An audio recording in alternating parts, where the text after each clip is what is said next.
You're watching Today Express News. जय हिंद। ये आवाज इस्लामाबाद और बीजिंग जानी है साहब, यहां तक नहीं। जय हिंद। हाँ, थैंक यू।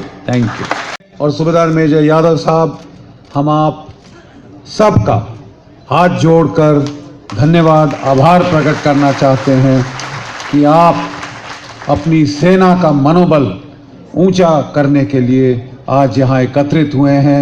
अपनी सेना को सपोर्ट देने के लिए आप यहाँ हुए हैं और आपके बच्चों ने अभी अभी आपको सूबेदार मेजर योगेंद्र यादव साहब की वीर गाथा यहाँ एक छोटे से प्लेलेट के रूप में दर्शाई है। किस तरह 40 गोली खाकर भी इंसान जिंदा रह सकता है। जाको राखे साइया, मार सके ना कोई नहीं मार सकता।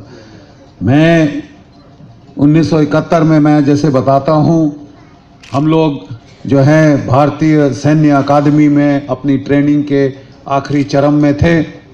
हमको दिसंबर 1971, 14 दिसंबर 1971 को पास आउट होना था। लड़ाई के बादल घिर रहे थे, गिद्ध बांग्लादेश पे मंडरा रहे थे, क्योंकि वहां पे 3 करोड़ वहां पे उन्होंने 30 लाख वहां पे उन्होंने जो बंगाली थे उनको मार डाला था। 10 लाख औरतों की इज्जत लूटी थी और तकरीबन 1 करोड़ शरणार्थी उठा के भारतवर्ष में धकेल दिए थे। तुम खिलाओ तुम मरो। अपनी टिक्का खान, जनरल टिक्का खान ने वहां पे एक आतंक का जो दमन चक्र चलाया था, उसको बुचर ऑफ बांग्लादेश का खिताब हासिल हुआ था। बांग्लादेश का कसाई, ठीक है साहब। और ये लोग आज हमें मानव अधिकारों के पाठ पढ़ाते हैं। ये लोग हमें मानव अधिकारों के पाठ पढ़ाते हैं। तो हम लोगों को साहब इकट्ठा किया। हमारे जो एडजुटेंट साहब थे उन्होंने परेड हमारी करी। बोले लड़कों, बच्चों, यू आर रेडी, तुम फिट हो, तुम तैयार हो। अक्टूबर के महीने में अब तुम्हारी जो कमीशन है, जो पासिंग आउट है, 1 महीना पहले होगी। तोपें चलने वाली हैं और तोपों को चारे की जरूरत है। और चारा हम जैसे यंग, अभी तो सब बाल सफेद हो गए, बर्फ पड़ चुकी है ऊपर सिर पे, लेकिन उस वक्त अच्छी काली मूछें थी, छोटी छोटी नहीं उगी थी।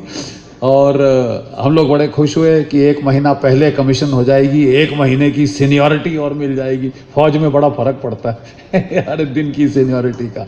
और साहब हम लोगों को कमीशन दी गई। हम लोगों को 10 दिन छुट्टी दी कि माँ बाप के दर्शन कराओ। हम में से ज़्यादातर लोग 19, 20, 21 साल, जो सबसे बड़ा था वो 21 साल का, 19 वर्ष के ज़्यादातर हम लोग थे। सेकंड लेफ्टिनेंट, आजकल तो वो रैंक ही ख़त्म हो गई। सेकंड लेफ्टिनेंट हम लोग अपने माँ बाप को मिलने गए। और मेरे माँ बाप का आप अंदाज लगा सकते हैं कि 1965 के युद्ध में मेरे बड़े भाई साहब, जो कि केवल 23 वर्ष के थे, वो शहीद हो चुके थे 1965 के युद्ध में। माइन से उनकी लाश, M16 माइन से उनकी लाश के चीथड़े उड़ गए। इधर उधर से जो टुकड़े मिले उन्होंने ला के वहीं जला दिया, ताकि माँ बाप लाश की क्या हाल हुआ है वो देख ना पाए। और सिर्फ हमको घर में उन्होंने वो कांस का जो बर्तन था, कलश, उसमें उनकी अस्थियां डाल के भेज दी। और उसी वक्त मैंने निर्णय कर लिया था कि मैं इस दुर्गति का बदला लूंगा। जिस घर की लाश की दुर्गति होती है उसका बदला लेना अनिवार्य होता है। मेरे फादर साहब बहुत चाहते थे कि एक लड़का IAS में जाए, क्योंकि मैं पढ़ने लिखने में तेज था। बड़े भाई साहब बहुत अच्छे स्पोर्ट्समैन थे, इसलिए वो फौज में गए। उन्होंने सोचा था कि ये दूसरा बेटा पढ़ाई लिखाई में तेज है, इसको तो मैं IAS में कमिश्नर बनाऊंगा, ये बनाऊंगा, वो बनाऊंगा। और मैं चुपचाप से बगैर बताए हमने वहाँ से NDA का इम्तिहान दिया। और फिर जब रिजल्ट आया तो पता चला साहब कि मेरे फादर को जब पता चला कि इम्तिहान दे बैठा है, तो बोला अबे तू पास नहीं होगा, तेरे सारे कपड़ों पे स्याही लगी रहती है, तू 24 घंटे पढ़ता अड़ता रहता है, तेरे को नहीं लेंगे फौज में। मैं चाहता हूं तेरी IAS की ट्रायल हो जाए, तू जाके प्रैक्टिस कर ले, इंटरव्यू दे आ। तो साहब भगवती कृपा से जब रिजल्ट आए तो कोई 1,40,000 जो बच्चे अप्लाई करते हैं उसमें पूरे इंडिया में मेरा दूसरा नंबर था। और तो फिर मैं पिताश्री के पास गया, वो बड़े नाराज थे, मेरे से बात नहीं कर रहे थे। मैंने कहा आप तो जाने दीजिए। बोले तू नहीं जाएगा। तो मैं फिर बोला फिर ऐसा है पिताजी, फिर मैं जा रहा हूँ। और मैंने रिक्शा मंगाया और सामान रखा और बोले वहाँ, और टिकट शिकट आ चुकी थी, वारंट आ चुका था। तो जब उन्होंने देखा ये घर से जा रहा है तो मुझे अभी तक याद है, उन्होंने पीछे से, बंगला था हमारा जबलपुर में, उन्होंने पीछे से रिक्शा पकड़ लिया, उसका जो होता है ना वो जो चढ़ाने वाला ऊपर। बोले ऐसे झगड़ा करके मत जा, तू कल चले जाइए, अब तेरा मन बन गया है, ये मेरे को समझ आ गया, अब जो भगवती की इच्छा है वो हो। तो आप जरा उनका हिसाब लगाइए, जब मैं उनको 10 दिन मिलने गया माँ बाप को, और फिर बोला साहब हम तो चले और मुझे अभी तक याद है जब हम स्टेशन से जा रहे थे तो मेरे को उसी स्टेशन की याद आई। उसी स्टेशन से मेरे बड़े भाई साहब गए थे और वो रेल के डब्बे में खड़े होकर आखिरी तक वो ऐसा करते रहा जैसे कि कुछ अंदेशा था कि शायद वापस फिर नहीं देख पाऊंगा। तो मैं भी बड़ी देर घुमाता रहा हाथ, और ट्रेन में 10-15 थे हम लोग पहुंचे। अगले सुबह हम लोग वहां पहुंचे सिलीगुड़ी, और हमारी जो पलटने के जवान थे, स्टील हेलमेट लगी हुई, संगीनें चढ़ी हुई, सुबह सुबह 7-8 बजे वो लिश्कारे मार रही थी धूप में।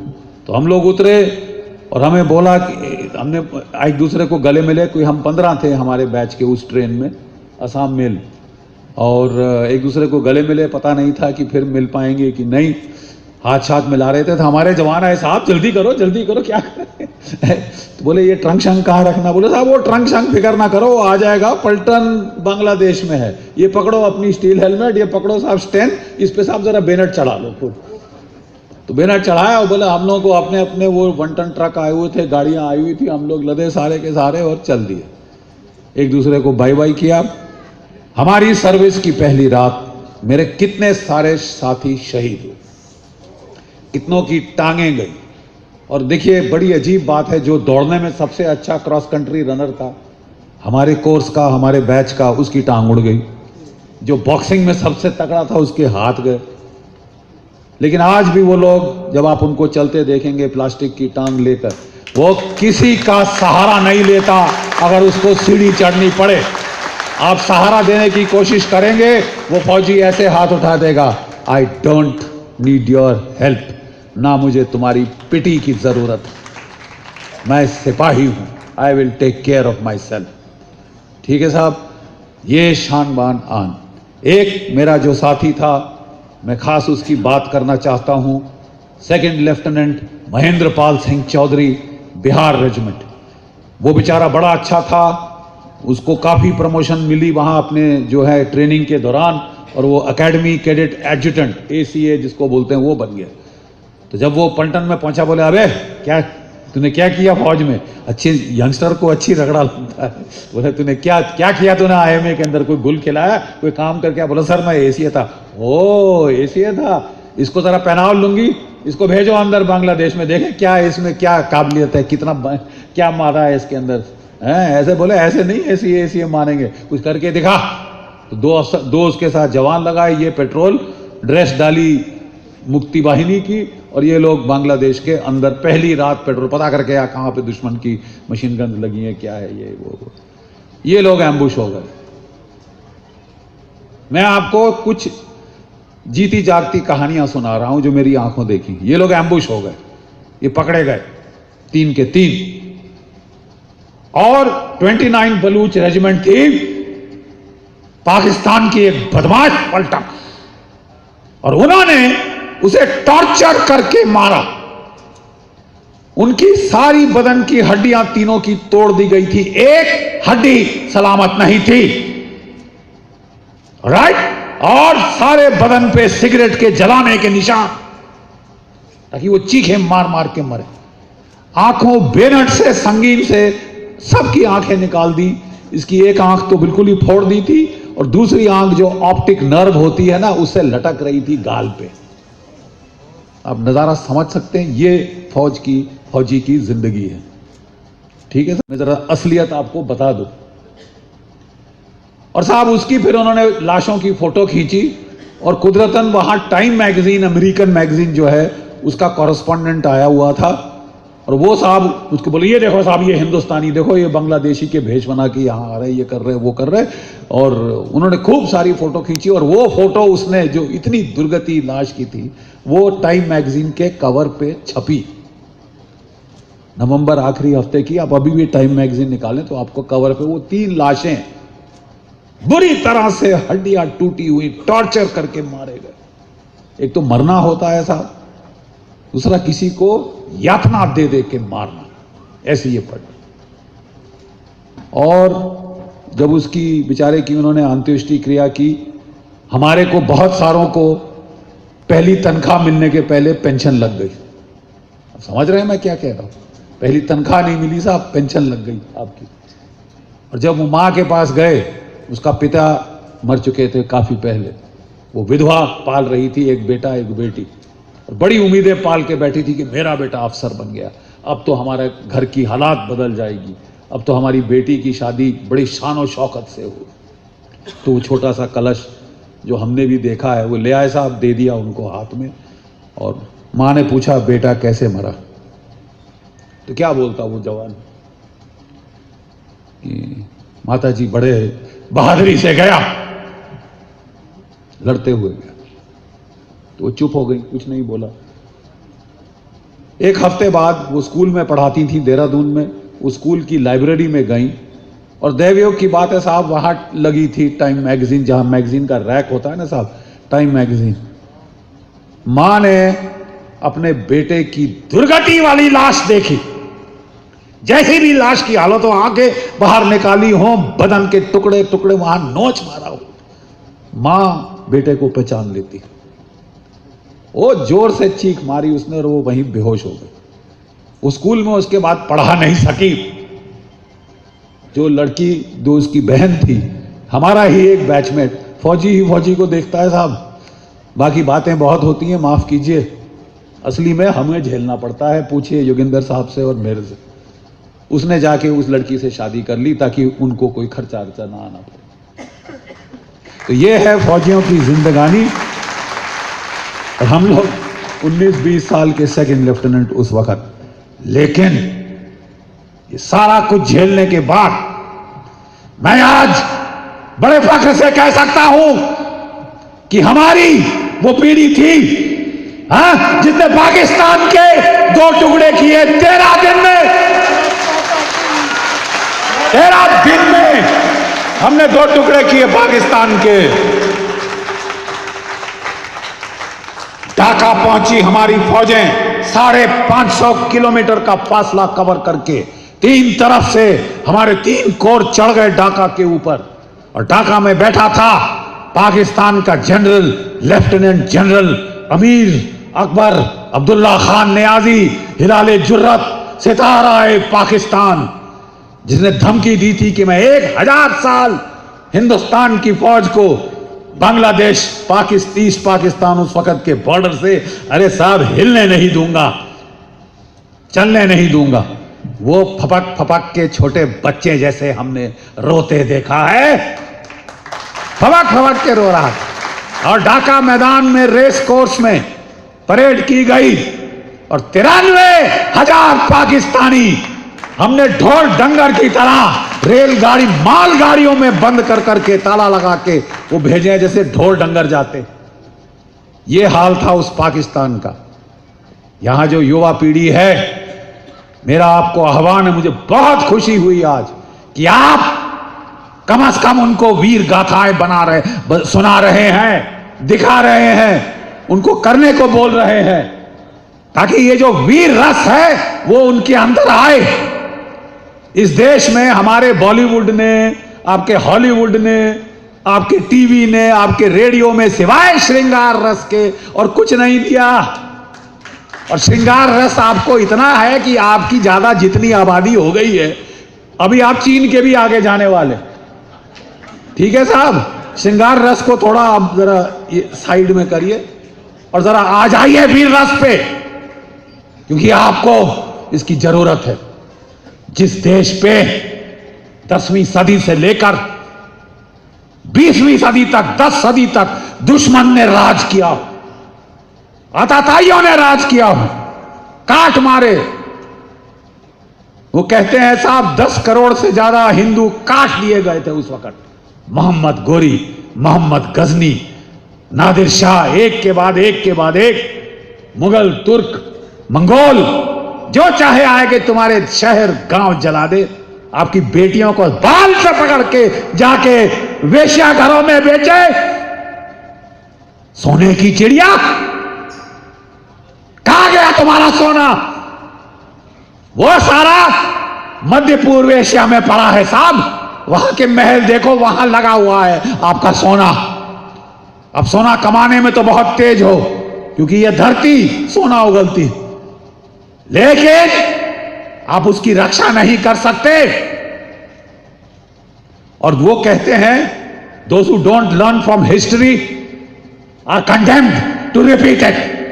जो इतिहास से नहीं सीखते वो इतिहास को दोहराने पर बाध्य किए जाते हैं। आपने इतिहास से क्या सीखा? मैं बताओ? दीदी हमें आजादी बिना खड़क बिना ढाल। तुम्हारा सर, झूठ तो मत बोलो, झूठ मत बोलो। उसी द्वितीय महायुद्ध में नेताजी सुभाष चंद्र बोस और उनकी आजाद हिंद फौज 60,000 की फौज थी साहब, 26,000। जरा आंकड़ा सुन लीजिए साहब कान खोल के, 60,000 की फौज और 26,000 शहीद हुए, शहादत कबूल करी उन्होंने। एक पत्थर दिखा दो मुझे इस देश में जहां उनका नाम हो, एक लाइन दिखा दो मुझे इस देश में जो वापस आए। उनको भारतीय सेना में नहीं लिया गया। किसने नहीं लिया? लॉर्ड माउंटबेटन के कहने पर नेहरू जी ने वापस नहीं लिया। तो गद्दार है साहब, इन्होंने अपनी कसम तोड़ दी। किसकी कसम भाई? किसको कसम? अंग्रेज कुत्तों को। वो कसम मेरे देश से बड़ी है। बाहर में जाए ऐसी कसम जो मैं दुश्मन को दूं। उन्होंने तोड़ी, बिल्कुल तोड़नी चाहिए थी। वो अपने देश के लिए लड़े, अपने देश के नाम पे कसम ली, और आपने उनको क्या दिया? आपने उनकी पेंशन बंद कर दी, भूखों मरे। 1977 में जब जनता सरकार आई उसने उनकी पेंशन लगाई। 1977 में जब जनता सरकार आई उसने पेंशन लगाई, इनकी पेंशन नहीं दी साहब। एक जगह नाम बता दो। और राजा कौन बने उस वक्त? साहब हमने लाठी खाई। अरे लाठी तो मेरी भैंस भी खाती है, लाठी तो हमारी भैंसें भी खाती हैं। उनको प्रधानमंत्री बनाए क्या? नहीं, मैं सिर्फ जानना चाहता हूं, जिसने गोली खाई, जो मर गया, जिसकी टांग गई, हाथ गई, उसने कुछ नहीं किया इस देश के लिए। अरे तभी तो तुम्हारे चोर, चकैत, डकैत आपके बन के आए सारे। माफ कीजिए, आपके नेताओं में डकैत ज्यादा है आज, क्योंकि उन्होंने कोई लड़ाई नहीं लड़ी, उन्होंने कोई कुर्बानी नहीं दी, किसी का बेटा नहीं गया फौज में। दिखा दो मेरे को। माफ कीजिए, ये कटु सत्य है, आपको सुनना पड़ेगा। किसी का बेटा फौज में है? बता दीजिए। नहीं है तो क्यों नहीं? अंग्रेजों में देखिए, अंग्रेज महारानी के 2 बच्चे हैं, एक सेना में है, दूसरा एयरफोर्स में है। और अगर आप समझें कि उनको केवल रखा जाता है एडीसी और ये वो और लंदन में घूमते हैं, साहब वॉलंटियर करके ये दोनों के दोनों लड़के इराक में लड़े, अफगानिस्तान में लड़े। ये है साहब लीडरशिप। वही होगा जो कल परसों हुआ है। एक मेजर और 3 जवान शहीद हुए लड़ते लड़ते। अरे उनके परिवार वालों के आंसू नहीं सूखे, वो जलती चिता की अग्नि नहीं बैठी। और हमारे एम्बेसडर साहब एक बैट लेके इमरान खान के पास पहुंच गए कि साहब हम शांति की बात करने को तैयार हैं। क्यों एम्बेसडर साहब, आपको क्या फर्क पड़ता है? अरे हिंदुस्तानी के सिपाही मरने के लिए तो है, सालों को तनख्वाह मिलती है, तनख्वाह के लिए तो मर रहे सब के सब। कोई परवाह है असली बातों में? इसीलिए साहब, जब इस तरह के हम देखते हैं, इस तरह के प्रोग्राम देखते हैं, ये भरा हुआ हॉल में देख रहा हूं, बच्चों का जो रुझान है वो साफ दिखता है, क्योंकि आप नमन के योग्य हैं। आप हरियाणा की वीर भूमि, इस स्थान की वीर भूमि के आप लोग बाशिंदे हैं। यहीं से यादव योद्धा, यहीं से अहीर योद्धा उठे, जिन्होंने हर लड़ाई में सर अंजाम दिया है, अपना कर्तव्य करके दिखाया है। जीती जागती कोई मिसाल चाहिए? योगेंद्र यादव को देखिए, 40 गोली इस सीने को छींच चुकी है, और बारे बचाने वाले, मारने वाले से बचाने वाला बड़ा है। मैं आपको सिर्फ ये आह्वान देना चाहता हूं कि हमारी उम्मीद थी कि जब ये देश आजाद होगा तो ये अपने लड़कों को वीरता से परिपूर्ण करेगा। अगर कभी बैठते हैं तो वो वीर रस की कविताएं गाएंगे, क्योंकि पहले साहब हर गांव में एक तारा लेके घूमते थे। ये राजस्थान में, हिमाचल प्रदेश में कई बार कहते हैं उसको, कई कवित कहते हैं, और वो क्या बोलते थे? गजबर छाती पृथ्वीराज की, आंखों भय मशाल। तभी आप पृथ्वीराज को याद रखते हैं, क्योंकि वो छंद और पद्य और गद्य में उसको साहब उन्होंने इमॉर्टलाइज कर दिया है। लेकिन साहब, आप मध्य प्रदेश की तरफ जाइए, उत्तर प्रदेश की तरफ जाइए, आहला ऊदल बड़े लड़ैया, उनकी बात कही ना जाए। किनकी? वीरों की बात होती। Those who are brave, those who face death and do not flinch. इसके चेहरे पे शिकन नहीं आता जब मौत को वो सामने देखता है, साक्षात देखता है। धर्म क्षेत्र युद्ध क्षेत्र, धर्म का क्षेत्र ही युद्ध का क्षेत्र है साहब। आप असली धर्म जानना चाहते हैं, जरा लड़ाई के मैदान आ जाइए। आप सब ने गीता में पढ़ा है, ना हन्यते हन्यमाने शरीरे। इस शरीर के नाश होने से इस आत्मा का नाश नहीं होता। आप में से कितना इस पे वाकई ही विश्वास करते हैं? यहां कह देना, श्लोक पढ़ देना बड़ा आसान है। जरा जाओ लड़ाई के मैदान में, हम हमारे साथ आओ लड़ाई के मैदान में, हम भी हाथ पकड़ के देखेंगे साहब कितना कांप रहे हो, कितना नहीं कांप रहे, कितना कांप रहे हैं, कितना नहीं कांप रहे। मैं कहना चाहता हूं, ये वीर भूमि है, हमारे बच्चों के खून में, हमारे बच्चों की रगों में, जीन्स में वीरता भरी है। उस वीरता को पनपने दें। हमारे देश में बहादुरी इसीलिए हुई है कि बहादुरों की कदर हुई, कहानियां किंवदंतियों में कदर हुई। अफसोस की बात क्या है, इसलिए मैं आज बहुत खुश हूं, और मैं इसीलिए आया हूं कि आपने वीर रस की कविता का आयोजन किया है, क्योंकि कविता ही खत्म हो गई। जिस देश में वेद, इस संसार की पहली और सबसे उत्तम कविता कौन सी है? जो भगवान ने खुद आपको दी, ठीक है, वो अपरुषय है, वो किसी पुरुष ने नहीं बना है, वो ऊपर से आए, हमारे ऋषियों को मिले, और वो पहली कविता है आपकी। आपकी सभ्यता का उदय एक कविता से हुआ। लेकिन अफसोस की बात यह है, आजकल वही कविता की जो कला है वही खत्म हो गई है। गांव में कहां है वो एक तारा वाला? गजबर छाती पृथ्वीराज की, बुंदेले हर बोलों के मुख, हमने सुनी कहानी थी, खूब लड़ी मर्दानी, वह तो झांसी वाली रानी थी। बूढ़े भारत में भी आई फिर से नई जवानी थी, खूब लड़ी मर्दानी, वह तो झांसी वाली रानी थी। आपको याद क्यों है? क्योंकि इसमें छंद है, गद्य है, राइम है, इसके अंदर मीटर है। याद दिलाने का तरीका है, याद जिंदा रखाने का ये पुराना एक आला था, आज वो ही खत्म हो गया है। हमें उम्मीद थी कि बॉलीवुड वीरता की फिल्में बनाएगा। मैं 5 या 6 उंगली पे गिन सकता हूं, और वो भी जब फौज पीछे पड़ी कि साहब बनाओ। एलओसी कैसे बनी थी यादव साहब, बताइए इनको। एलओसी फिल्म कैसे बनी? क्योंकि फौज पीछे पड़ी, हमारा चीफ पीछे पड़ा। यार कुछ तो करो यार, सिवाय भांडपंती, सिवाय डांस, सिवाय ये, सिवाय वो, और कुछ कर सकते हैं? और आपकी क्या फिल्में बनती है साहब, मैं बताऊं, क्या प्रोत्साहन मिलता आपके बच्चों को? क्या फिल्मों के नाम गिनाओ? गुंडे, गैंग्स ऑफ वासीपुर, डॉन 1, 2, 3, ये तो फिल्में बन रही साहब। किसको हीरो बना रहे हैं आप? गुंडों, बदमाशों, स्मगलरों को। तो और आप क्या उपजाएंगे जिस धरती में आप ऐसे जहरीले बीज डाल रहे हैं छोटे छोटे मनों में?